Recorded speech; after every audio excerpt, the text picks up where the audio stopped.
특전사 출신 고은하의 수사 마이너스 해병대 피리 척결기. 제1장 무시당한 여인. 부산 해운대구 중동의 한 고급 룸살롱에서 웃음소리가 끊이지 않았다. 해병대 제1사단 소속 간부들이 모인 자리였다. 계급장을 단 그들의 어깨는 술기운에 젖어 더욱 거만해 보였다. 야, 김상사. 오늘 그 여자 봤냐? 중령 계급장을 단 박진수가 위스키 잔을 기울이며 말했다. 어떤 여자 말입니까, 중령님? 국정감사원에서 온 그 깡마른 여자 말이야. 고운하던가? 저런 애가 뭘 조사한다고 설친다니까. 주변에서 술잔을 든 간부들이 일제히 웃음을 터뜨렸다. 그들은 오늘 오후 부대를 방문한 국정감사원 특별조사팀의 고은하 조사관을 떠올리고 있었다. 키 163cm의 평범한 체구의 단정한 정장을 입은 그녀는 언뜻 보기에도 연약해 보였다. 여자가 군대에 와서 뭘 알겠어요? 김태식 상사가 비웃으며 말했다. 우리 해병대가 누군데 민간인 여자 하나가 건드려? 그러게 말이야. 요즘 여자들이 너무 나대는 거 아니야? 또 다른 간부가 맞장구 쳤다. 하지만 그들은 몰랐다. 오늘 오후 2시 해병대 제1사단 본부에 홀로 나타난 그 여인이 어떤 사람인지를. 고은하는 그날 오후 부대 정문을 통과하며 주변을 세심하게 관찰했다. 보초를 서는 병사들의 자세, 부대 내부 시설물의 배치, 그리고 간부들의 행동 패턴까지. 20년간 특수부대에서 몸에 밴 습관이었다. 해병대 제1사단 박진수 중령님이십니까? 고은하가 정중하게 인사했다. 박진수는 그녀를 위아래로 훑어보며 비웃듯 말했다. 국정감사원에서 오셨다고요? 요즘은 여자들도 이런 일을 하는군요. 사회가 많이 바뀌긴 했죠. 네, 국정감사원 특별조사팀 고은하 조사관입니다. 부대 내 예산 집행 관련하여 조사가 필요한 사항이 있어 방문했습니다. 고은하의 목소리는 차분했지만 그 속에는 단단한 의지가 숨어 있었다. 하지만 박진수는 그것을 알아채지 못했다. 예산 집행이라. 박진수의 표정이 순간 굳어졌다가 다시 웃음으로 돌아왔다. 우리 부대는 깨끗합니다. 조사하고 싶으시면 얼마든지 하세요. 다만 여자분이 혼자 오셔서 이런 일을 하시기에는 좀 힘들지 않을까요? 그의 말에는 명백한 성차별적 편견이 담겨 있었다. 하지만 고은하는 전혀 기분 나빠하지 않았다. 오히려 상대방을 더 잘 파악할 수 있는 기회로 여겼다. 걱정해 주셔서 감사합니다. 하지만 제가 맡은 일은 반드시 완수하는 편입니다. 박진수와 그의 측근들은 내심 불안했다. 지난 2년간 그들이 저질러온 일들이 한두 가지가 아니었기 때문이다. 부대 급식업체 선정 과정에서의 리베이트, 장비 구매 시 발생한 후방 공급 업체와의 유착, 그리고 무엇보다도 부대 내 PX 운영권을 둘러싼 거액의 뒷돈 거래까지. 겉으로는 강인한 해병대의 모습을 유지했지만 내부는 이미 부패로 썩어 들어가고 있었다. 박진수를 중심으로 한 일부 간부들이 자신들의 이익을 위해 부대를 사유화하고 있었던 것이다. 고은하는 그날 오후 내내 부대를 돌아다니며 관련 서류들을 요청했다. 하지만 담당자들은 하나같이 서류가 없다. 담당자가 부재 중이다. 상급 부대 승인이 필요하다는 등의 핑계로 협조를 거부했다. 죄송합니다만 이 서류는 기밀사항이라서. 김 상사가 어색하게 웃으며 말했다. 기밀사항이요? 고은아의 목소리에 차가운 기운이 감돌았다. 국정감사원 조사관에게도 기밀사항이라고 하시는 겁니까? 그게 아니라 절차상 문제라면 해당 규정을 보여주시겠습니까? 김 상사는 말문이 막혔다. 사실 특별한 규정이 있는 것도 아니었고, 단지 박진수 중령의 지시에 따라 시간을 끄는 것뿐이었다. 고은아는 더 이상 말하지 않고 고개만 끄덕였다. 하지만 그녀의 머릿속에는 이미 이 부대의 문제점들이 하나씩 그려지고 있었다. 20여 년간 군 생활을 하며 터득한 칙감이 그녀에게 말하고 있었다.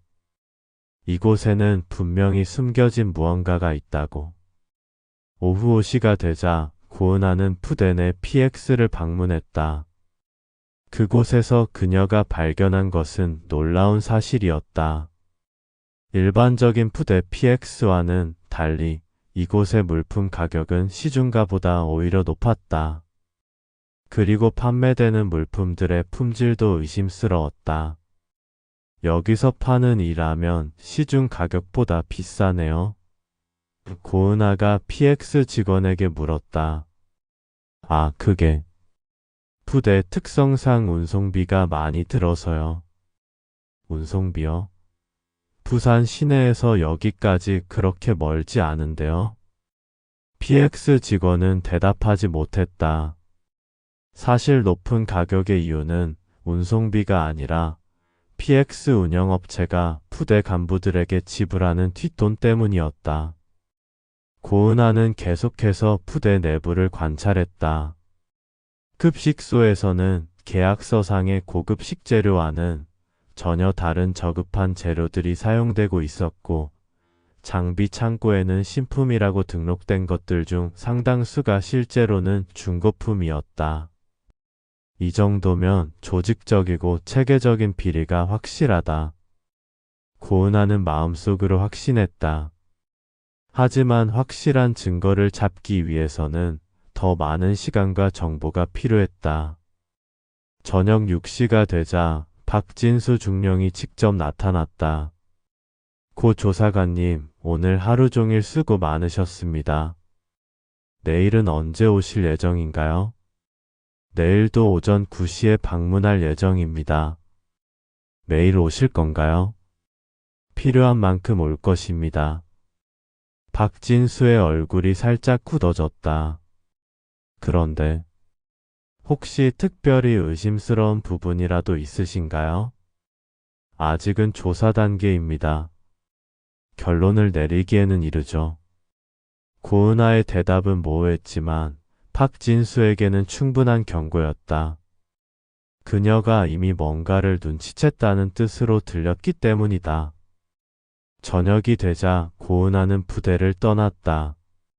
그녀가 탄 검은색 소나타가 부대 정문을 빠져나가는 것을 본 박진수 중령은 안도의 한숨을 내쉬는 동시에 불안감을 감출 수 없었다. 저런 여자가 우리한테 뭘 할 수 있겠어?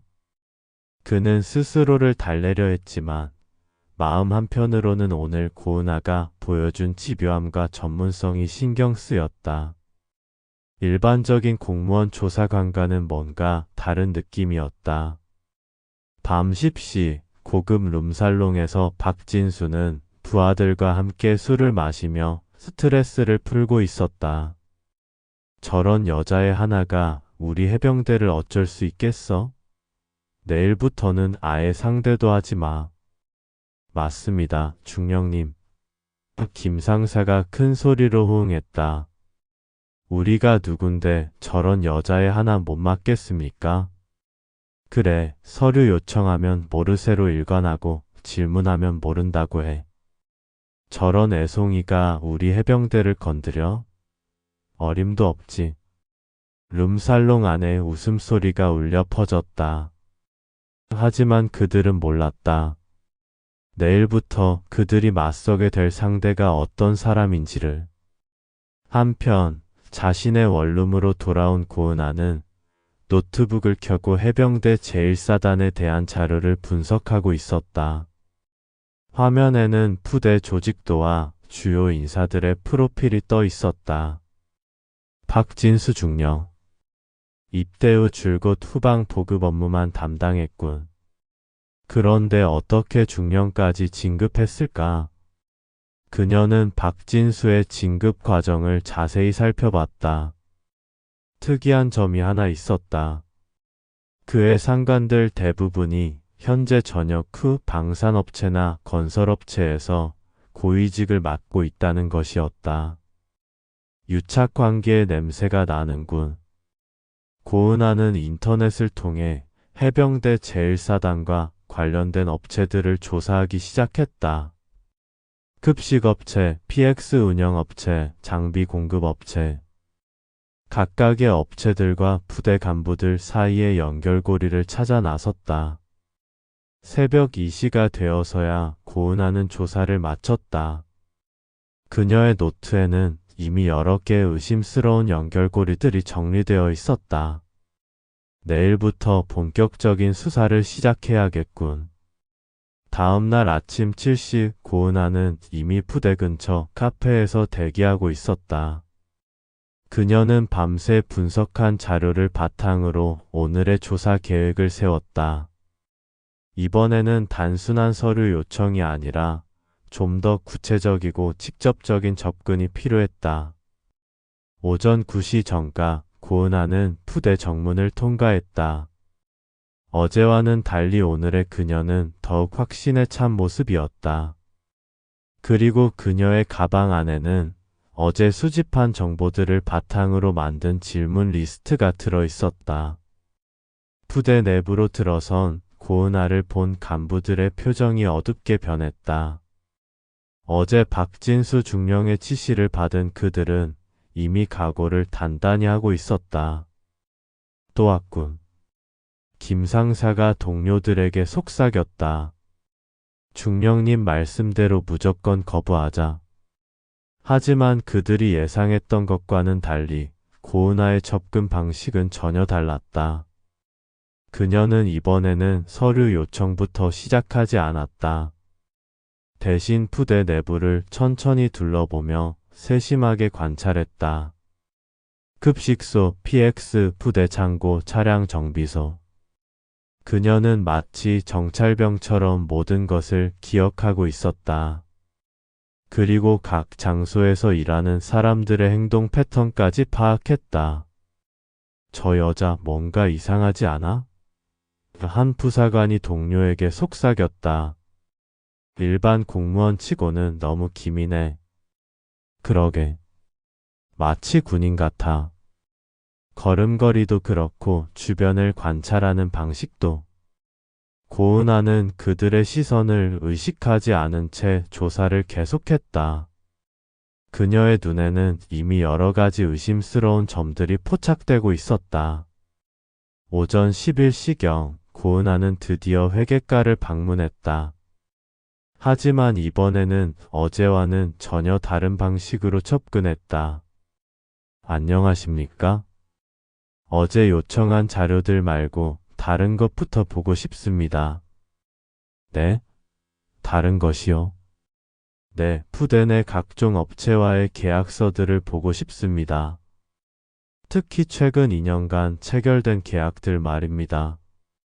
회계과 담당자는 당황했다.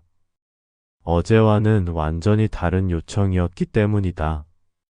그들은 급식업체 관련 서류만 숨기면 될 줄 알았는데 모든 계약서를 요구하다니.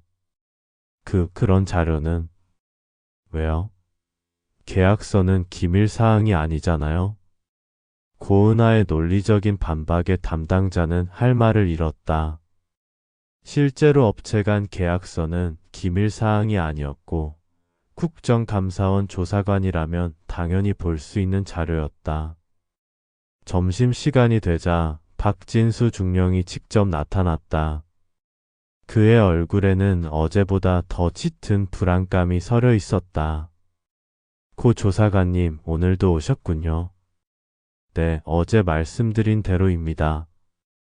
그런데 혹시 우리 부대에 특별한 문제라도 있다고 생각하시는 겁니까? 박진수의 질문에는 분명한 경계심이 담겨 있었다. 고은아는 그것을 놓치지 않았다. 왜 그런 질문을 하시죠? 혹시 문제가 있을까 봐 걱정되시나요? 아니요. 그게 아니라. 그럼 제가 조사하는 것을 적극적으로 도와주시겠다는 말씀이군요.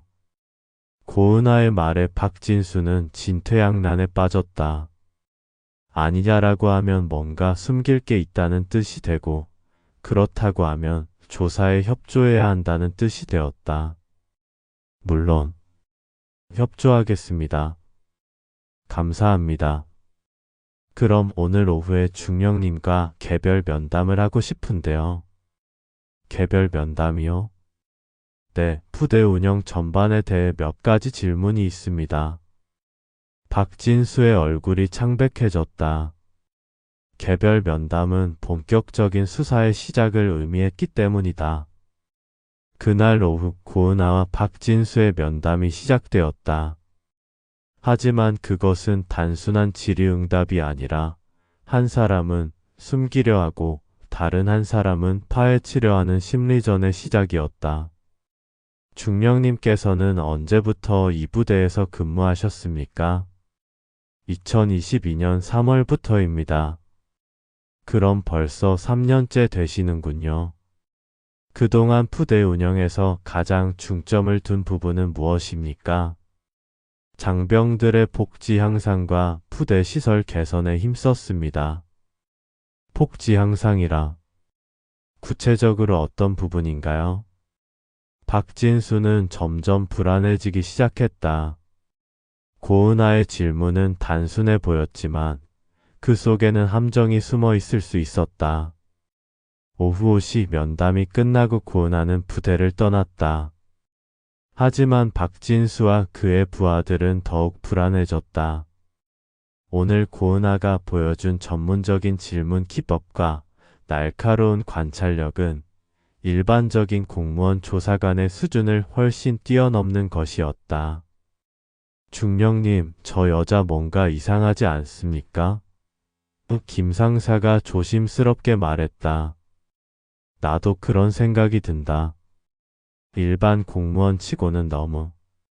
박진수는 말을 끝내지 못했다.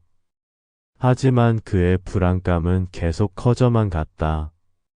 내일은 과연 어떤 일이 일어날까? 그날 밤 고은아는 다시 자신의 방에서 자료 분석에 몰두했다. 오늘 수집한 정보들을 종합해보니 점점 명확한 그림이 그려지고 있었다. 해병대 제1사단 내부에는 분명히 조직적인 부정부패가 존재했고 그 중심에는 박진수 중령이 있었다. 내일부터는 좀 더 직접적으로 접근해야겠군. 고은아는 마침내 자신의 진짜 정체를 드러낼 때가 왔다고 판단했다. 특전사 출신 고은아 중령, 20년간 대한민국 최정예 특수부대에서 복무한 그녀의 진짜 전쟁이 시작되려 하고 있었다. 제2장 특전사 출신의 정체에 드러나다. 다음날 오전 해병대 제1사단에는 평소와 다른 긴장감이 흘렀다. 고은아 조사관이 오늘도 나타날 것이라는 소문이 부대 전체에 퍼졌기 때문이었다. 특히 박진수 중령과 그의 측근들은 밤새 대책을 논의했지만 뚜렷한 해결책을 찾지 못했다. 오늘은 절대로 서류를 주면 안 된다. 박진수가 간부회의에서 단호하게 말했다. 그 여자가 뭘 요구하든 시간을 끌어라. 시간이 지나면 지겨워서 포기할 것이다. 하지만 그의 예상과는 달리 이날 오전 9시에 부대를 방문한 고은아는 혼자가 아니었다. 국정감사원 특별조사팀 소속의 다른 조사관 2명과 회계사 1명이 함께 동행했다. 안녕하십니까? 고은아가 정문 초소에서 인사했다. 국정감사원 특별조사팀입니다. 사전에 통보드린 대로 오늘부터 본격적인 조사를 시작하겠습니다. 초소 근무자는 당황했다. 어제까지는 고은아 혼자였는데 오늘은 갑자기 조사팀 전체가 나타난 것이었다. 그는 급히 부대 본부에 보고했다. 뭐? 조사팀 전체가 왔다고? 박진수 중령의 목소리에 당황감이 섞여 있었다. 혼자 오는 게 아니었나? 네, 총 4명이 와 있습니다. 박진수는 이제 사태가 심각해졌다는 것을 깨달았다. 조사팀 전체가 움직인다는 것은 이미 어느 정도 증거를 확보했다는 뜻일 수도 있었다. 고은아는 팀원들과 함께 회계과로 향했다. 하지만 이번에는 어제와 완전히 다른 모습이었다. 그녀의 걸음걸이는 더욱 당당했고 눈빛은 더욱 날카로웠다. 김영수 소령님. 고은아가 회계과장을 부르며 말했다. 어제 요청드린 자료들은 준비되었습니까? 그게. 김영수 소령의 이마에 식은땀이 맺혔다. 아직 상급 부대 승인이. 상급 부대 승인 요청서를 보여주시기 바랍니다. 네? 승인을 요청하셨다면 요청서가 있을 텐데요. 김영수는 말문이 막혔다. 사실 그는 승인 요청을 하지 않았기 때문이었다. 단지 시간을 끌기 위한 거짓말이었을 뿐이었다. 소령님, 공무원이 국정감사원 조사관에게 거짓 보고를 하신 겁니까?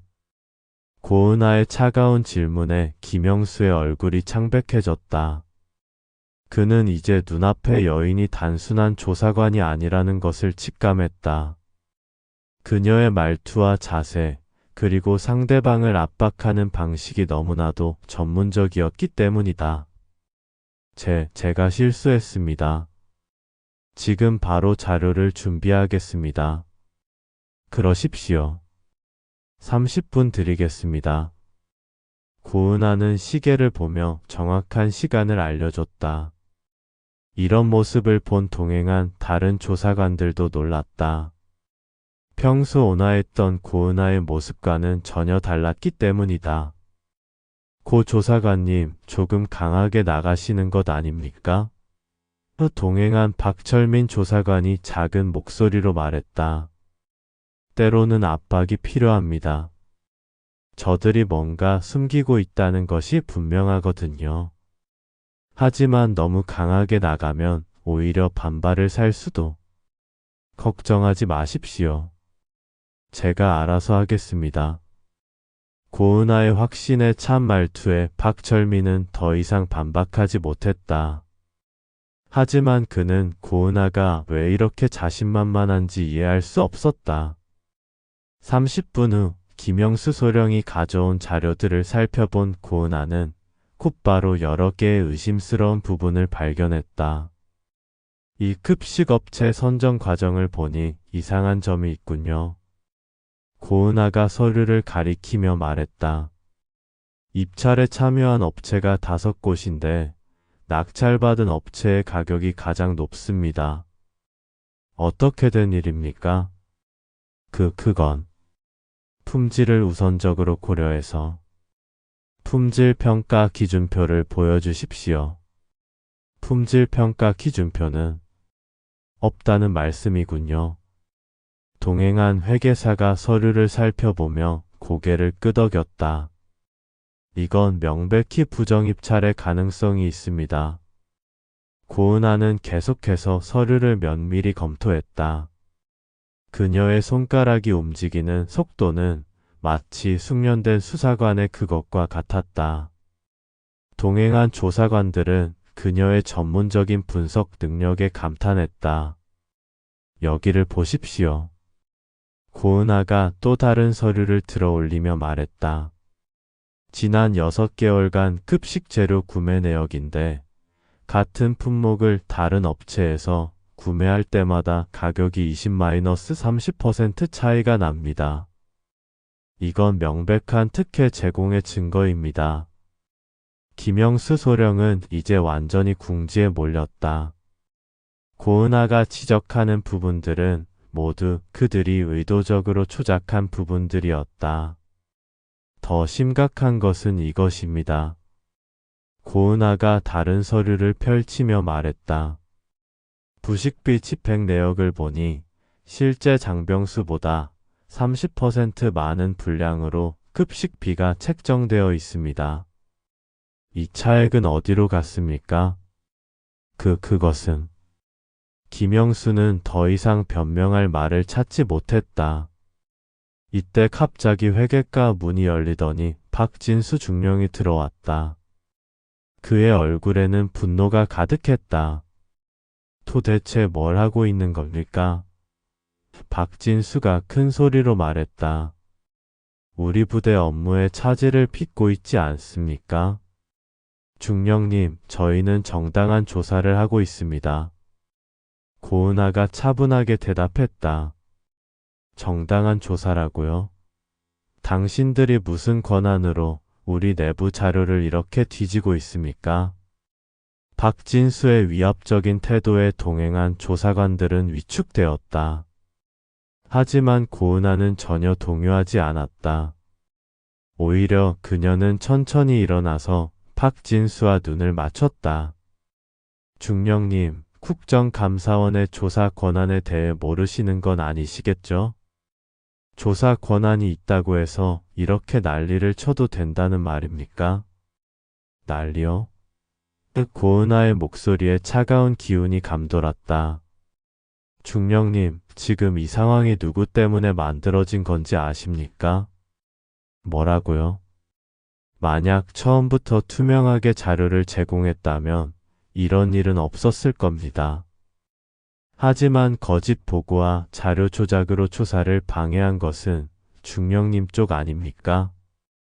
박진수는 고은아의 당당한 태도에 당황했다.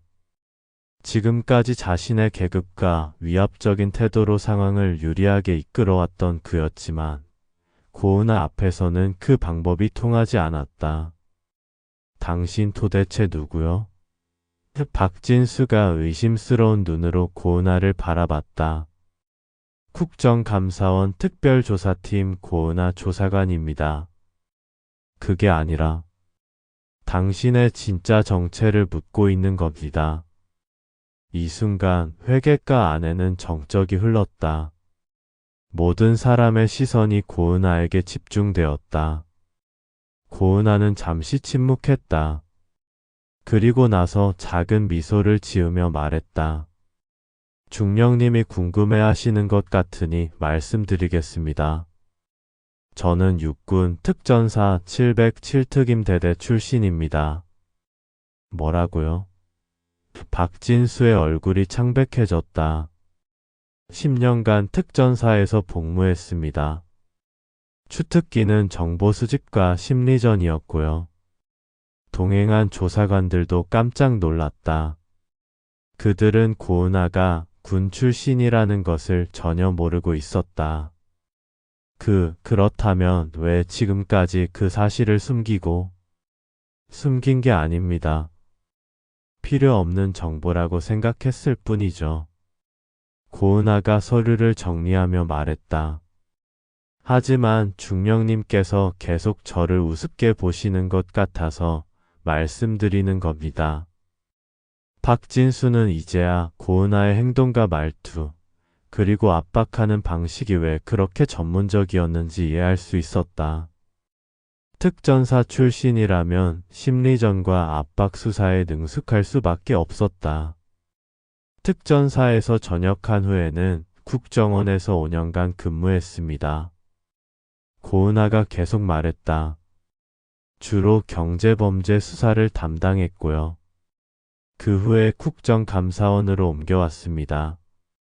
국정원까지. 김영수 소령의 목소리가 떨렸다. 네, 그래서 이런 부정비리 사건에는 어느 정도 익숙합니다. 고은아가 차분하게 말했다. 지금까지의 조사 결과로 보면 이 부대에서는 최소 2년간 체계적인 급식비 유용이 있었던 것으로 보입니다. 박진수는 더 이상 반박할 수 없었다. 상대가 단순한 조사관이 아니라 특전사와 국정원 출신의 전문가라는 것을 알게 된 지금 그의 모든 계획이 무너져 내렸다. 중령님, 이제 솔직하게 말씀해 주시겠습니까? 고은아가 박진수를 똑바로 바라보며 말했다. 계속 버티신다고 해서 상황이 나아지지는 않습니다. 무슨 말을 하라는 겁니까? 급식업체와의 리베이트 관계, 그리고 그 돈이 어디로 갔는지 말입니다. 박진수의 이마에 식은땀이 맺혔다. 고은아는 이미 모든 것을 알고 있는 것 같았다. 특전사에서 10년, 국정원에서 5년, 총 15년간 이런 일을 해왔습니다. 고은아가 천천히 말했다. 중령님 같은 분들을 수없이 봤고요. 처음에는 모두 부인합니다. 하지만 결국 진실은 드러나게 되어 있어요. 협박하는 겁니까? 협박이 아니라 조언입니다. 고은아의 목소리에 따뜻함이 스며들었다.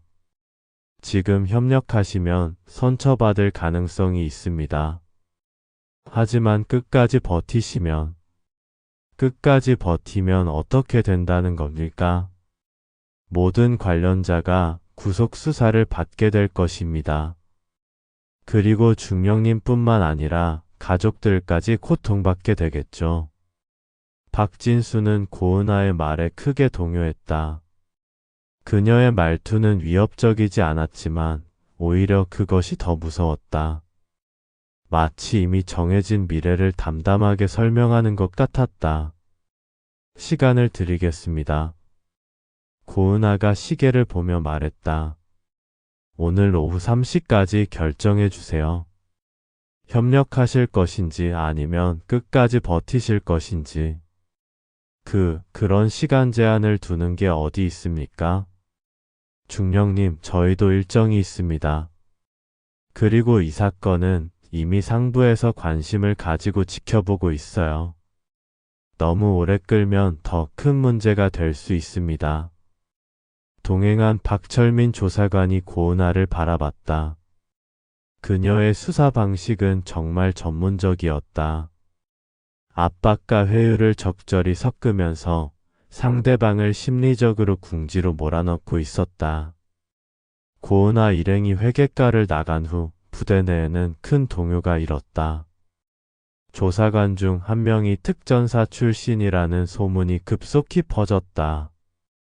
특전사 707부대 출신이라고? 한 간부가 놀란 목소리로 말했다. 그것도 10년이나 복무했다고 하던데. 그럼 우리가 지금까지 완전히 농락당한 거네. 박진수는 자신의 사무실에서 심각한 표정으로 고민에 빠져 있었다. 상황이 이렇게까지 악화될 줄은 전혀 예상하지 못했다. 그때 김영수 소령이 급하게 들어왔다. 중령님, 큰일 났습니다. 뭔 일이야? 조사팀에서 급식업체 사장을 직접 만나겠다고 합니다. 지금 연락하라고 하는데 어떻게 할까요? 박진수는 머리가 하얘졌다. 급식업체 사장인 이광수는 그들의 비리에 직접적으로 연루된 인물이었다. 만약 그가 모든 것을 털어놓는다면 당장 이 사장한테 연락해. 절대로 이상한 말하지 말라고. 알겠습니다. 하지만 김영수가 나간 지 얼마 지나지 않아서 또 다른 소식이 들려왔다. 고은아가 이미 급식업체를 직접 찾아갔다는 것이었다. 고은아는 조사팀 회계사와 함께 맛있는 급식업체를 방문했다. 이광수 사장은 이미 박진수 중령으로부터 연락을 받고 긴장한 상태였다. 안녕하세요. 국정감사원 특별조사팀입니다. 고은아가 명함을 건네며 말했다. 아, 예. 무슨 일로 오셨는지. 해병대 제1사단과의 급식 계약 관련해서 몇 가지 확인하고 싶은 것이 있습니다. 이광수는 눈에 띄게 당황했다. 그의 손이 미세하게 떨리는 것을 고은아는 놓치지 않았다. 사장님, 긴장하실 필요 없습니다. 단순한 확인 절차일 뿐이에요. 고은아가 부드럽게 말했다. 하지만 이광수는 더욱 불안해했다. 고은아의 친근한 태도 뒤에 숨어있는 날카로움을 본능적으로 감지했기 때문이다. 우선 계약서부터 보여주시겠어요? 이광수는 떨리는 손으로 계약서를 내밀었다. 고은아는 계약서를 꼼꼼히 살펴보며 중요한 부분에 표시를 했다. 계약 금액이 다른 업체보다 상당히 높은 것 같은데 특별한 이유가 있습니까? 그것은 저희가 품질에 자신이 있어서. 품질 기준서를 보여주세요. 품질 기준서는 없으시군요. 고은아가 의미심장하게 웃었다.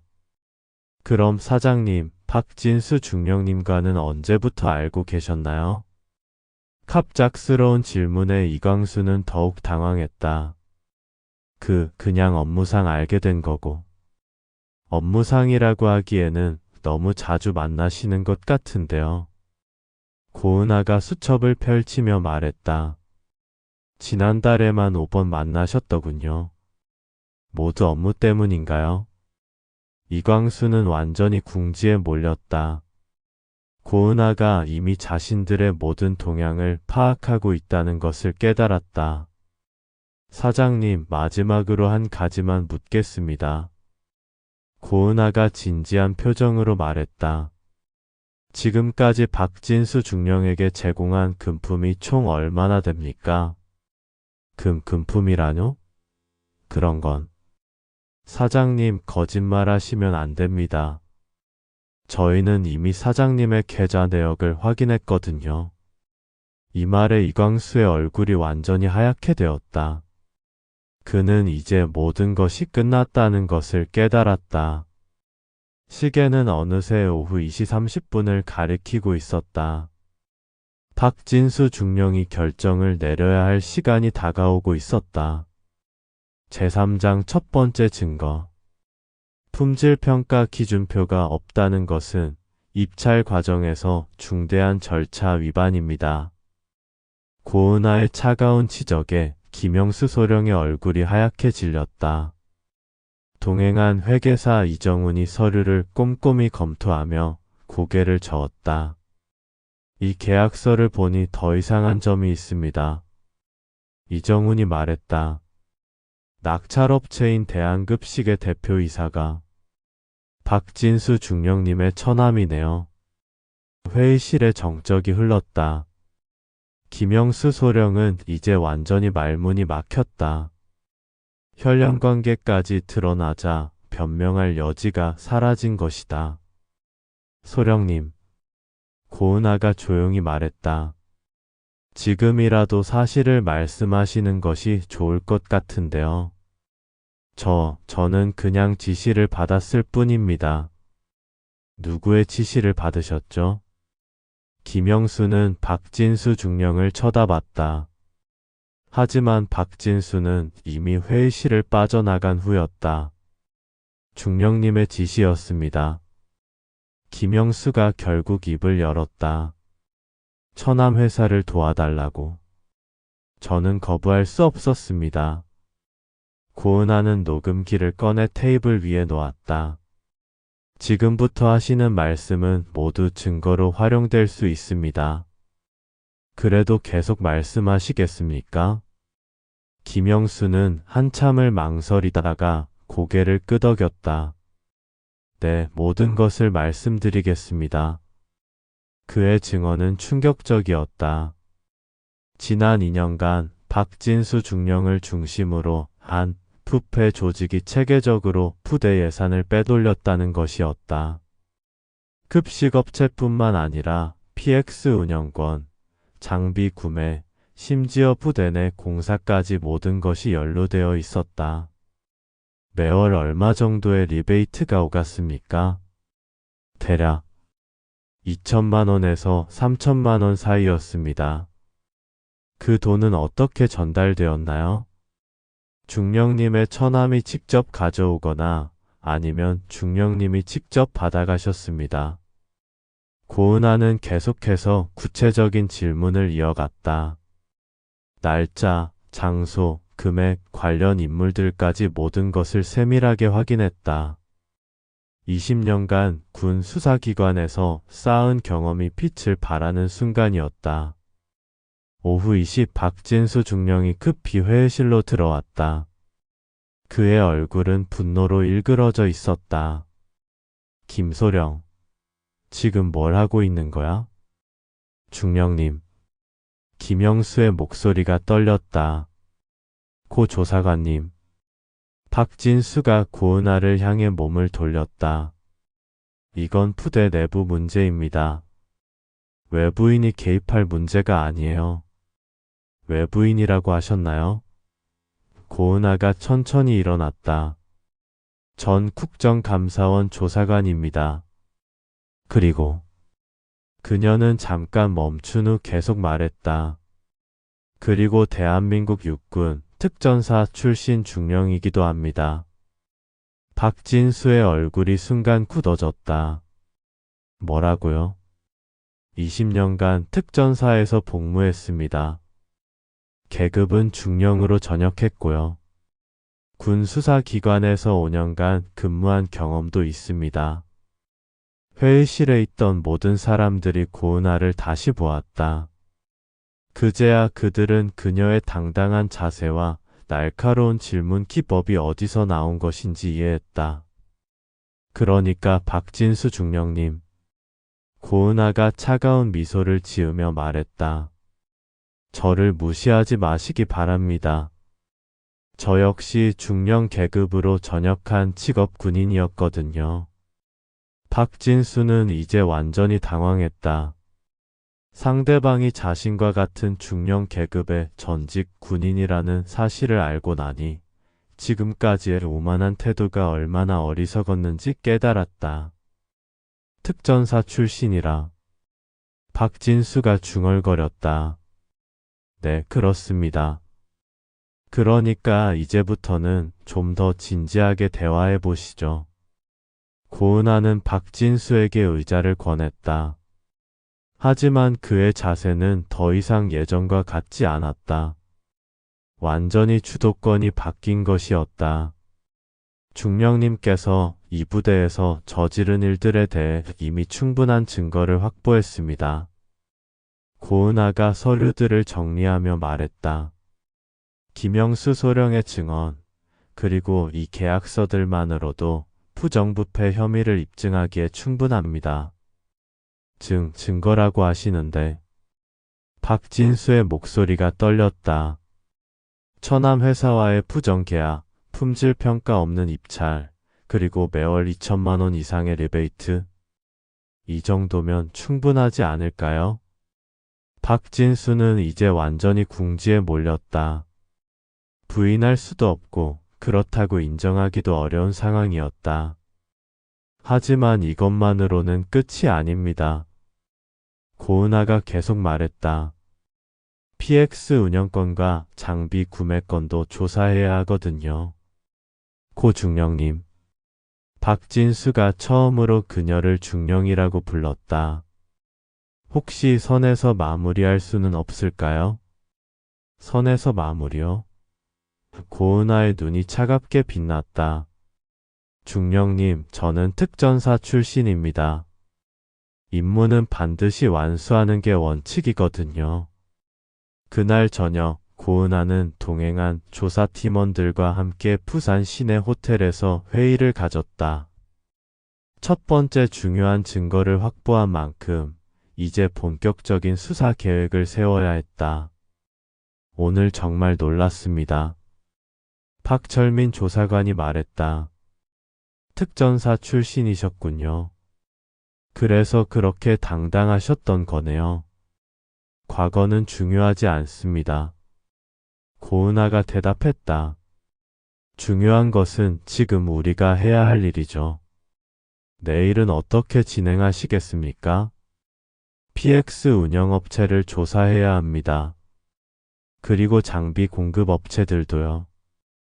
김영수 소령의 증언에 따르면 그쪽에도 문제가 많을 것 같습니다. 이정훈 회계사가 서류를 정리하며 말했다. 오늘 확인한 것만으로도 이미 횡령 혐의는 충분합니다. 하지만 조직적이고 체계적인 범죄라면 더 큰 규모일 가능성이 높습니다.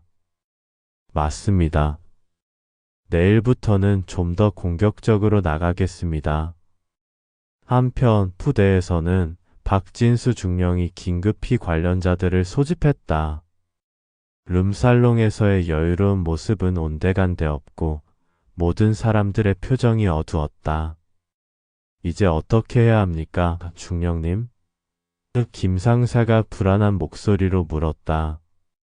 일단 증거가 될 만한 모든 서류를 없애야 한다. 박진수가 단호하게 말했다. 그리고 관련 업체들에게도 연락해서 입을 막아야 해. 하지만 이미 김영수 소령이 다 털어놨는데요. 그건 어쩔 수 없다. 하지만 다른 증거들은 최대한 숨겨야 한다. 하지만 그들은 몰랐다. 이미 고은하가 부대 내부의 모든 것을 파악하고 있다는 사실을. 그리고 내일부터는 더욱 강력한 수사가 시작될 것이라는 사실을 말이다. 밤 11시 고은하는 호텔 방에서 혼자 내일의 수사 계획을 정리하고 있었다. 노트북 화면에는 박진수와 관련된 모든 인물들과 업체들의 관계도가 그려져 있었다. 내일부터 진짜 전쟁이 시작된다. 그녀의 눈에는 특전사 시절의 날카로운 의지가 되살아나고 있었다. 제사장 숨겨진 장부. 다음 날 오전 고은하 조사팀이 부대에 도착했을 때 이미 여러 가지 변화가 일어나고 있었다. 어제까지 협조적이었던 김영수 소령이 갑자기 태도를 바꾸었고 회계과 직원들은 모두 긴장한 표정을 짓고 있었다. 김영수 소령님. 고은하가 회계과에 들어서며 말했다. 어제 증언하신 내용에 대해 좀 더 자세히 확인하고 싶습니다. 죄송합니다만. 김영수가 어색하게 웃으며 말했다. 어제 제가 잘못 말씀드린 부분이 있는 것 같습니다. 잘못 말씀드렸다고요? 네, 다시 생각해보니 기억이 정확하지 않았던 것 같습니다. 고은하는 즉시 상황을 파악했다. 어젯밤 사이에 박진수 중령이 김영수를 압박했거나 회유했을 가능성이 높았다. 소령님, 어제 증언은 녹음되어 있습니다. 지금 번복하신다면 위증 혐의가 추가될 수 있습니다. 김영수의 얼굴이 창백해졌다. 하지만 그는 이미 박진수로부터 더 큰 압박을 받고 있었다. 그래도 정확하지 않은 내용을 말씀드릴 수는 없습니다. 고은하는 더 이상 그와 시간을 낭비하지 않기로 했다. 대신 다른 방법을 시도했다. 그럼 PX 담당자를 만나보겠습니다. PX 담당 이병철 중사는 김영수와는 달리 아직 완전히 입을 막지 못한 상태였다. 고은하는 그를 별도 공간으로 불러내어 개별 면담을 시작했다. 중사님, PX 운영업체 선정 과정에 대해 설명해 주시겠습니까? 그건 상급자들이 결정하는 문제라서.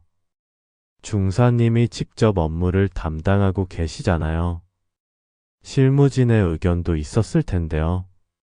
이병철 중사는 잠깐 망설이다가 주변을 두리번거린 후 작은 목소리로 말했다.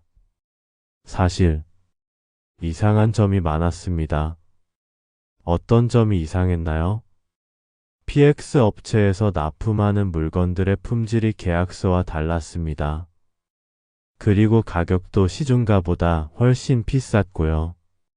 구체적으로 어떤 물건들이었나요? 라면, 과자, 음료수. 거의 모든 것들이었습니다. 특히 라면은 유통기한이 거의 다 된 것들도 많았어요. 고은아는 이병철의 증언을 자세히 기록했다. 그리고 더 중요한 질문을 했다. PX 업체 관계자가 푸대에 자주 방문했나요? 네, 한 달에 두세 번씩 왔습니다. 그런데요? 그때마다 중령님과 단둘이 회의를 했습니다. 보통 1-2시간씩 문을 닫고 이야기했어요. 그 회의 후에 특별한 변화가 있었나요? 이병철은 더욱 목소리를 낮춰 말했다. 중령님이 갑자기 새 차를 바꾸셨어요.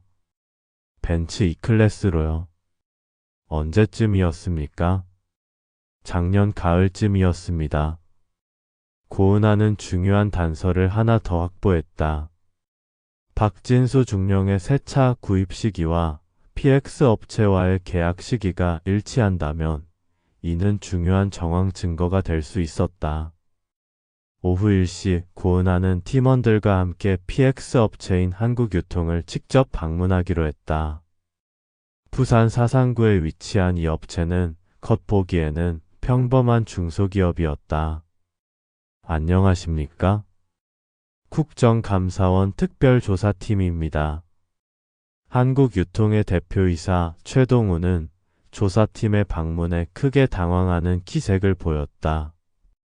국정감사원이라고요? 무슨, 저희가 잘못한 게 있나요? 해병대 제1사단과의 거래 관련해서 몇 가지 확인하고 싶은 사항이 있습니다. 최동훈의 얼굴이 순간 굳어졌다. 그건 정상적인 계약에 따른 거래입니다.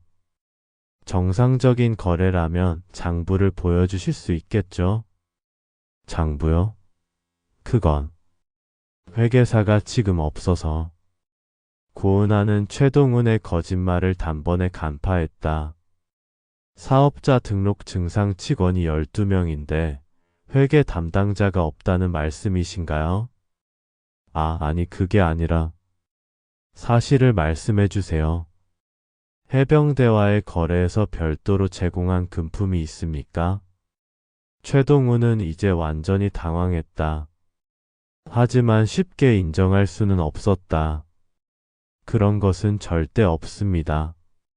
그럼 관련 장부를 모두 제출해 주시기 바랍니다. 국정감사원 조사에 협조하지 않으면 법적 책임을 질 수도 있습니다. 결국 최동훈은 어쩔 수 없이 장부를 제출했다. 하지만 그 장부에는 이상한 점이 많았다. 이 항목들은 뭡니까? 이정훈 회계사가 장부를 보며 물었다. 첩대비가 매월 1천만 원씩 계상되어 있는데요. 그건 영업활동을 위한 정당한 비용입니다. 누구를 첩대하셨는지 구체적인 내역을 보여주세요. 최동훈은 더 이상 버틸 수 없었다. 저희도 어쩔 수 없었습니다. 계약을 따내려면 어떻게 해야 했다는 말씀입니까? 매월 일정 금액을 지불해야 했습니다. 누구에게요? 박진수 중령님께. 드디어 핵심 증언이 나왔다. 고은아는 즉시 녹음기를 켜고 정식 진술을 받기 시작했다. 언제부터 얼마씩 지불하셨습니까? 작년 10월부터. 매월 1,500만 원씩입니다. 어떤 방식으로 전달했나요? 중령님이 직접 저희 회사로 오셨습니다. 아니면 김 상사를 통해서. 김태식 상사 말씀이신가요? 네, 맞습니다. 고은아는 이제 완전한 그림을 그릴 수 있었다. 박진수 중령을 중심으로 한 조직적인 부패 구조가 명확하게 드러난 것이었다. 영수증이나 관련 서류가 있습니까? 그런 건 받을 수 없었습니다. 현금으로 주고받았거든요. 하지만 회사 장부에는 첩대비로 처리되어 있네요. 어쩔 수 없이. 세무 때문에. 이정훈 회계사가 고개를 끄덕였다. 이건 명백한 배임과 탈세입니다. 오후 4시 조사팀은 한국유통에서 중요한 증거들을 확보하고 부대로 돌아왔다. 하지만 박진수 중령은 이미 퇴근한 상태였고 다른 간부들도 모두 자리를 비운 상태였다. 이상하네요. 박철민 조사관이 말했다. 평소라면 이 시간에 다들 있을 텐데요. 고은하는 즉시 상황을 파악했다. 증거 인멸을 시도하고 있을 가능성이 높습니다. 그럼 어떻게 하시겠습니까? 내일 새벽에 기습 조사를 하겠습니다. 그들이 준비하기 전에 말이죠. 그날 밤 박진수 중령은 관련자들과 함께 긴급 회의를 가졌다. 장소는 부산 해운대의 한 호텔 라운지였다. 이제 정말 위험해졌습니다. 김 상사가 불안한 목소리로 말했다. 한국유통에서도 조사를 받았다고 하네요. 최동훈 그 자식이 입을 열었을 가능성이 높다. 박진수가 이를 갈며 말했다. 그럼 이제 어떻게 해야 합니까? 일단 모든 서류를 없애야 한다. 그리고 관련 업체들에게 연락해서 절대로 인정하지 말라고 해야 해. 하지만 이미 증언이 나온 상황에서 그래도 물증이 없으면 어쩔 수 없잖아. 최대한 버텨보자. 하지만 그들은 몰랐다. 고은하가 이미 충분한 증거를 확보했을 뿐만 아니라 내일 새벽에 결정적인 증거를 찾을 계획을 세우고 있다는 사실을 말이다. 새벽 5시 고은하는 혼자 부대 근처를 정찰했다. 20년간의 특전사 경험이 빛을 발하는 순간이었다. 그녀는 부대 내부의 모든 동선을 파악하고 중요한 서류들이 보관될 만한 장소들을 체크했다. 회계과 사무실 외에 다른 곳에 숨겨둔 자료가 있을 것이다. 그녀의 직감은 정확했다. 내일 아침 진짜 결정적인 증거를 찾아낼 계획이었다. 제5장 결정적 증거 발견. 새벽 6시 고은하는 조사팀원들을 깨워 긴급 소집했다. 호텔 로비에 모인 팀원들은 아직 잠이 덜 깬 상태였지만 고은하의 진지한 표정을 보고는 곧 정신을 차렸다. 오늘 기습 조사를 실시하겠습니다. 고은하가 단호하게 말했다. 그들이 증거 인멸을 시도하기 전에 선제 타격을 가해야 합니다. 기습 조사라고요? 박철민 조사관이 놀랐다. 그런 건 미리 통보해야 하는 것 아닙니까? 특별한 경우에는 예외입니다. 증거 인멸 우려가 있을 때는 사전 통보 없이도 조사할 수 있어요. 이정훈 회계사가 고개를 끄덕였다. 국정감사원법 제12조에 명시된 내용입니다. 긴급한 경우에는 영장 없이도 가능해요. 오전 7시 조사팀은 해병대 제1사단 정문에 도착했다. 초소 근무자는 갑작스러운 방문에 당황했지만 고은하가 제시한 조사 권한서를 보고는 어쩔 수 없이 출입을 허가했다. 중령님께 연락드려야 하는데요. 초소 근무 병사가 말했다. 연락하지 마세요. 고은하가 단호하게 말했다. 기습 조사는 사전 통보 없이 진행하는 것입니다.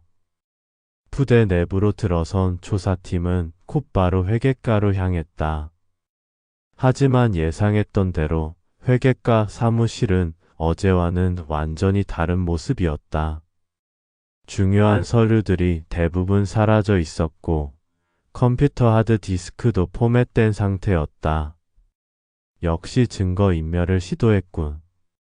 고은하가 중얼거렸다. 이제 어떻게 하시겠습니까? 박철민이 물었다. 포기하지 않습니다. 분명히 다른 곳에 숨겨둔 자료가 있을 것입니다. 고은하는 어제 새벽 정찰에서 파악한 정보를 바탕으로 움직이기 시작했다. 그녀는 먼저 박진수 중령의 개인 사무실을 향했다. 여기는 중령님의 개인 공간인데. 사무실 관리 병사가 망설였다. 국정감사원 조사관에게는 모든 공간을 조사할 권한이 있습니다. 고은하는 박진수의 사무실을 샅샅이 뒤지기 시작했다. 책상, 서랍, 캐비닛, 심지어 화분 뒤까지 모든 곳을 확인했다. 하지만 중요한 서류는 발견되지 않았다. 너무 뻔한 곳에 숨겨둘 리는 없겠지. 고은하가 생각했다. 그때 그녀의 눈에 사무실 한쪽에 있는 금고가 들어왔다. 하지만 금고는 굳게 잠겨 있었고 비밀번호를 알 수 없었다. 저 금고를 열 수 있는 방법이 있을까요? 고은하가 팀원들에게 물었다. 법원 영장이 있어야 할 텐데. 박철민이 망설이며 말했다. 시간이 너무 오래 걸릴 것 같은데요. 그때 이정훈 회계사가 아이디어를 냈다. 금고 제조업체에 연락해서 마스터키를 요청해 볼까요? 긴급 상황이라고 하면. 하지만 고은하는 다른 방법을 생각하고 있었다. 그녀는 20년간의 특전사 경험을 살려 금고의 모델과 제조 연도를 파악했다. 그리고 놀랍게도 이 모델의 기본 비밀번호 패턴을 알고 있었다. 잠깐 시도해 볼게요. 고은하가 금고 앞에 앉았다. 특전사 시절 적진 침투 작전에서 다양한 보안 장치를 뚫는 훈련을 받았었다.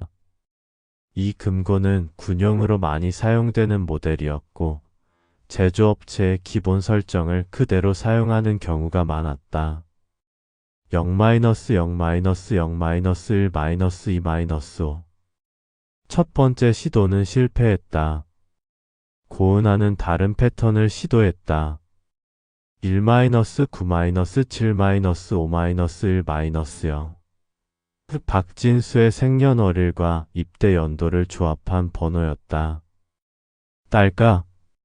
금고가 열렸다. 팀원들이 모두 놀란 표정을 지었다. 어떻게 아셨어요? 박철민이 놀라며 물었다. 군인들은 의외로 단순한 비밀번호를 사용하는 경우가 많아요. 생년월일이나 입대 연도 같은 것들을 조합해서 말이죠. 금고 안에는 고은하가 찾던 결정적인 증거들이 들어 있었다. 각종 업체와의 뒷거래 내역이 적힌 수첩, 현금 봉투들, 그리고 놀랍게도 녹음 파일들까지 있었다. 이건 이정훈이 수첩을 보며 감탄했다. 완전한 뒷거래 장부네요. 수첩에는 날짜별로 받은 돈의 액수와 업체명이 상세히 기록되어 있었다. 심지어 누구를 통해 받았는지, 어떤 명목으로 받았는지까지 자세히 적혀 있었다. 2024년 10월 15일 마이너스 한국유통체동은 마이너스 1,500만원 마이너스 PX 계약 관련 2024년 11월 20일 마이너스 대한급식 김철수 마이너스 2천만원 마이너스 급식 계약 연장 2024년 12월 10일 마이너스 미래건설 박영수 마이너스 3천만원 마이너스 부대시설 개선공사. 이 정도면 확실한 물증입니다. 고은하가 만족스러운 표정을 지었다. 그때 갑자기 사무실 문이 열리며 박진수 중령이 들어왔다. 그의 얼굴은 분노로 일그러져 있었다. 지금 뭘 하고 있는 겁니까? 박진수가 고함을 질렀다. 합법적인 조사를 하고 있습니다. 고은하가 차분하게 대답했다. 내 사무실을 무단 침입해서 국정감사원법에 의한 정당한 초사권 행사입니다. 그리고 고은하는 수첩을 들어 보였다. 이미 결정적인 증거를 확보했습니다. 박진수의 얼굴이 순간 창백해졌다. 그 수첩이 무엇인지 그는 누구보다 잘 알고 있었다. 그건 2년간 받으신 뒷돈 내역이 모두 기록되어 있군요. 정말 꼼꼼하게 적어두셨네요. 그건 제 개인 기록이고, 개인 기록이라고 해서 뇌물수수가 합법화되는 것은 아닙니다. 박진수는 이제 완전히 궁지에 몰렸다. 변명할 수 있는 여지가 전혀 없었다. 중령님, 고은아가 냉정하게 말했다. 지금이라도 모든 것을 털어놓으시는 것이 좋을 것 같습니다. 어차피 증거는 충분히 확보했으니까요. 오전 10시 푸대 내 회의실에서 박진수에 대한 공식 조사가 시작되었다. 고은아는 확보한 모든 증거를 테이블 위에 펼쳐놓았다.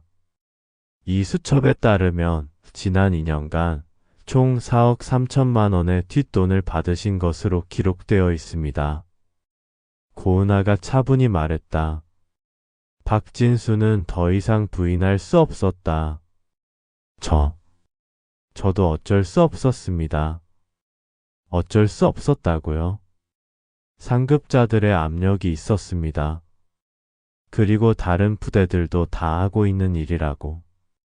다른 부대들도 한다고 해서 불법이 합법이 되는 것은 아닙니다. 고은아는 녹음기를 켜고 정식 진술을 받기 시작했다. 박진수는 결국 모든 것을 자백했다. 급식업체, PX업체, 건설업체 등과의 체계적인 뒷거래, 그리고 그 과정에서 부대 예산이 어떻게 빼돌려졌는지까지 상세히 증언했다. 관련자가 또 있습니까? 고은아가 물었다. 김태식 상사와 이종현 대위가 중간 역할을 했습니다. 상급 부대는 어떻습니까? 사단장이나 연대장은 모르고 있었나요? 박진수는 잠시 망설이다가 중요한 사실을 털어놓았다.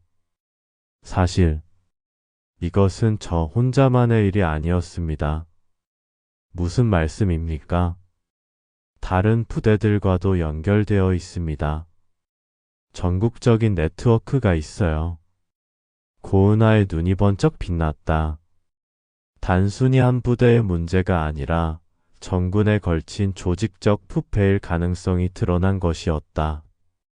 구체적으로 설명해 주십시오.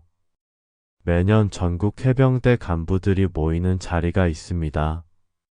그 자리에서 노하우를 공유하죠.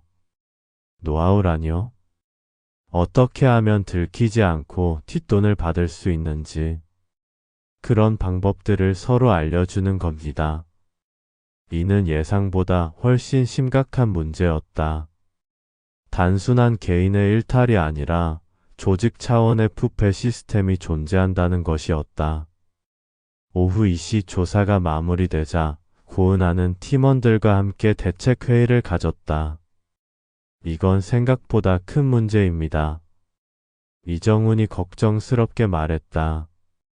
전국적인 수사가 필요할 것 같은데요. 맞습니다. 고은아가 고개를 끄덕였다. 하지만 일단 이 부대부터 완전히 정리해야 합니다. 다른 관련자들도 조사해야겠네요. 김태식 상사와 이종현 대위는 내일 조사하겠습니다. 그리고 관련 업체들도 전부 불러서 확인해야 해요. 그날 저녁 고은아는 서울의 국정감사원 본원에 전화를 걸어 상황을 보고했다. 원장님, 예상보다 훨씬 심각한 상황입니다. 고은아가 보고했다. 어떤 면에서 심각한가? 단순히 한 부대의 문제가 아니라 정군에 걸친 조직적 부패 시스템이 존재합니다. 전국적인 수사가 필요할 것 같습니다. 그 정도로 심각한가? 네, 지금까지 확보한 증거만으로도 4억 원 이상의 뒷돈 거래가 확인됩니다. 그리고 이것은 빙산의 일각일 가능성이 높습니다. 전화 너머로 한동안 침묵이 흘렀다. 국정감사원장은 사태의 심각성을 파악하고 있었다. 알겠네. 일단 현재 조사를 마무리하고 추가 지원이 필요하면 언제든 연락하게. 감사합니다. 전화를 끄는 고은아는 창밖을 바라보며 생각에 잠겼다. 처음에는 단순한 부정부패 사건으로 생각했는데 점점 거대한 조직의 일부라는 것이 드러나고 있었다. 이제 진짜 전쟁이 시작된다. 특전사 시절의 기억이 되살아났다. 적진 깊숙이 침투해서 중요한 정보를 얻었을 때의 그 긴장감과 성취감. 지금이 바로 그런 순간이었다. 한편 구속된 박진수는 구치소에서 후회와 분노를 느끼고 있었다. 자신만 이런 일을 한 것이 아닌데 왜 자신만 걸렸는지, 그리고 그 빼빼한 여자 조사관이 어떻게 자신을 이렇게 완벽하게 무너뜨릴 수 있었는지 이해할 수 없었다. 하지만 그는 아직 모르고 있었다. 고은아의 진짜 목표가 자신이 아니라 더 큰 조직이라는 것을. 그리고 자신은 그저 시작에 불과하다는 것을 말이다. 제6장 전국적 네트워크 발가. 박진수의 자백 이후 일주일 고은아는 서울 국정감사원 본원으로 소환되었다. 대회의실에는 국정감사원장을 비롯해 고위 간부들이 모여 있었다. 모든 시선이 고은아에게 집중되었다. 고은아 조사관. 원장이 엄숙한 표정으로 말했다. 부산에서의 조사 결과가 매우 심각하다고 들었습니다. 네, 맞습니다. 고은아가 준비해온 자료를 펼쳤다. 단순한 개별 부대의 비리가 아니라 전국적인 조직 부패 네트워크가 존재합니다. 구체적으로 설명해 보십시오. 고은아는 지난 일주일간 분석한 자료를 바탕으로 설명을 시작했다. 박진수 중령의 증언에 따르면 전국 주요 해병대 부대 간부들 사이에 정기적인 모임이 있었습니다. 표면적으로는 친목 모임이지만 실제로는 부정부패 노하우를 공유하는 자리였죠. 그 모임에는 누가 참석했습니까? 전국 8개 주요 해병대 부대의 보급 담당 간부들입니다. 계급은 대부분 중령에서 대령 사이였고요. 회의실에 긴장감이 감돌았다. 8개 부대라면 전국 해병대의 핵심 전력을 담당하는 부대들이었다. 그들의 모임 주기는 얼마나 됩니까? 분기마다 한 번씩 만났다고 합니다. 장소는 주로 제주도나 부산 등 휴양지였고요. 감사관리관이 자료를 검토하며 말했다. 그럼 이 모임이 언제부터 시작되었는지도 파악되었습니까? 대략 5년 전부터로 추정됩니다. 처음에는 정말 친목 모임이었는데 점차 변질된 것 같습니다. 원장이 심각한 표정을 지으며 말했다. 5년이라. 그럼 피해 규모가 상당할 텐데요. 부산 해병대 일사단만으로도 연간 5억 원 이상의 부정 거래가 있었습니다. 8개 부대 전체로 보면 최소 40억 원 이상이겠군요. 원장이 한숨을 쉬었다. 고은아는 더 충격적인 사실을 공개했다. 그런데 이것은 해병대만의 문제가 아닐 수도 있습니다. 무슨 말씀입니까?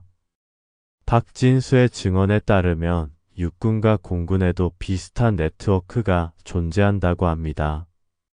회의실이 순간 조용해졌다. 만약 그것이 사실이라면 국방부 전체를 뒤흔들 수 있는 초대형 스캔들이 될 수 있었다.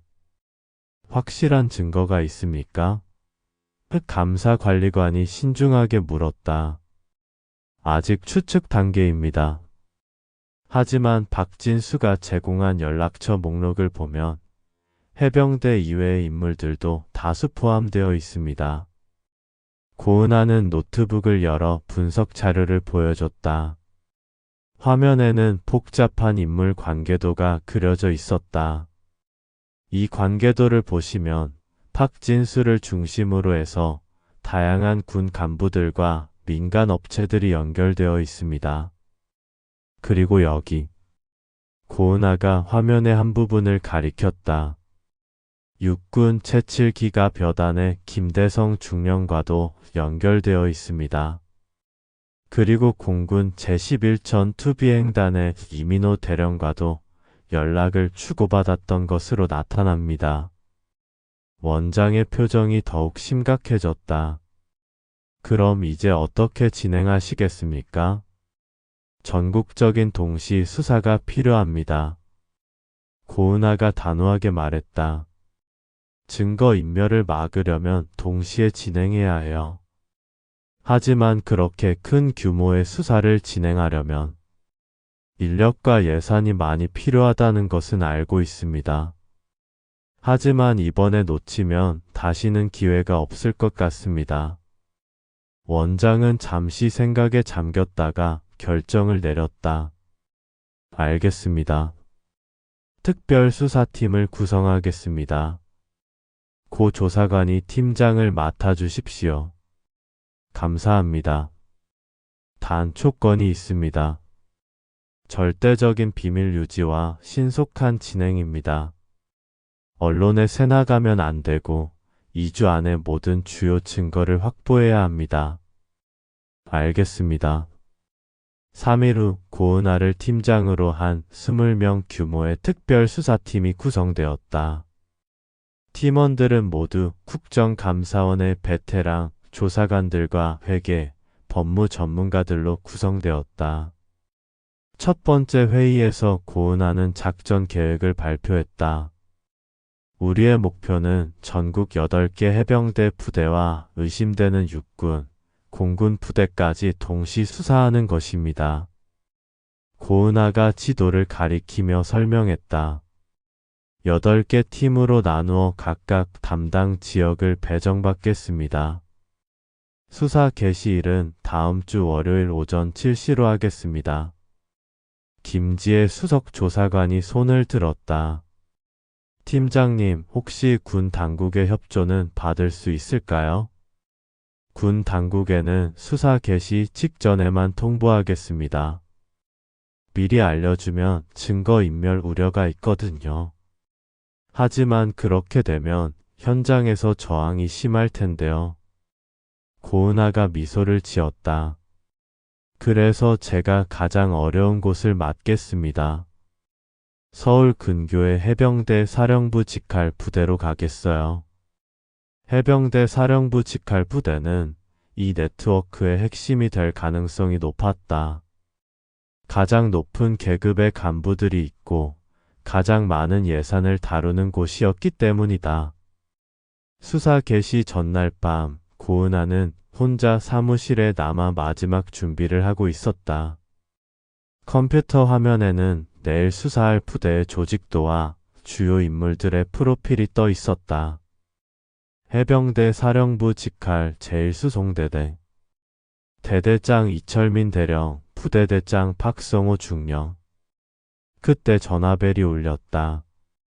발신자는 부산의 박철민 조사관이었다. 팀장님, 긴급 상황입니다. 무슨 일입니까? 박진수가 구치소에서 자살 시도를 했습니다. 고은하의 얼굴이 굳어졌다. 지금 상태는 어떻습니까? 다행히 발견이 빨라서 생명에는 지장 없습니다. 하지만 뭔가요? 유서를 남겼는데 그 내용이 문제입니다. 자신이 모든 책임을 지겠다고 하면서 다른 사람들은 무관하다고 썼어요. 고은하는 즉시 상황을 파악했다. 누군가가 박진수를 회유하거나 협박했을 가능성이 높았다. 지금 구치소로 가겠습니다. 내일 수사는 예정대로 진행하세요. 네, 알겠습니다. 전화를 끊은 고은하는 급히 부산으로 향했다. KTX 안에서 그녀는 계속 생각했다. 누가 박진수를 압박했을까? 그리고 왜 지금 이 시점에? 내일 시작될 전국적인 수사를 앞두고 일어난 일이라 더욱 의심스러웠다. 혹시 수사 계획이 새어나간 것은 아닐까? 부산 구치소에 도착한 고은아는 박진수와 면담을 요청했다. 하지만 박진수는 면담을 거부했다. 대신 그가 남긴 추가 메모를 전달받았다. 더 이상 조사하지 마세요. 이것은 저 혼자만의 일입니다. 다른 부대들과는 관계없습니다. 고은아는 메모를 읽으며 확신했다. 분명히 누군가가 박진수를 압박했다. 그리고 그 배후에는 더 큰 권력이 있을 것이다. 새벽 3시 호텔로 돌아온 고은아는 팀원들에게 긴급 연락을 돌렸다. 내일 수사 계획에 변동이 있습니다. 더욱 철저하게 준비하고 절대 사전의 정보가 새어나가지 않도록 주의하세요. 무슨 일이 있었습니까? 김지혜가 물었다. 누군가가 우리 수사를 방해하려고 합니다. 하지만 우리는 포기하지 않을 것입니다. 다음 날 오전 7시 전국 8개 지역에서 동시에 수사가 시작되었다. 고은아는 직접 서울 근교의 해병대 사령부 직할 부대로 향했다. 부대 정문에서 이철민 대대장이 직접 나와서 기다리고 있었다. 그의 얼굴에는 여유로운 미소가 떠 있었다. 국정감사원에서 오셨다면서요? 이철민이 정중하게 인사했다. 환영합니다. 우리 부대는 깨끗하니까 얼마든지 조사하세요. 하지만 고은아는 그의 여유로운 태도에서 오히려 의심을 느꼈다. 보통의 경우라면 갑작스러운 수사에 당황했을 텐데 너무나도 준비된 모습이었다. 이미 정보를 알고 있었군. 고은아의 추측은 맞았다. 수사 계획이 일부 새어나갔고 핵심 인물들은 이미 대비책을 마련해둔 상태였다. 하지만 고은아는 포기하지 않았다. 20년간 특전사에서 배운 것이 있다면 적이 준비했을 때 더욱 예상치 못한 방법으로 공격하는 것이었다. 진짜 전쟁은 이제부터 시작이었다.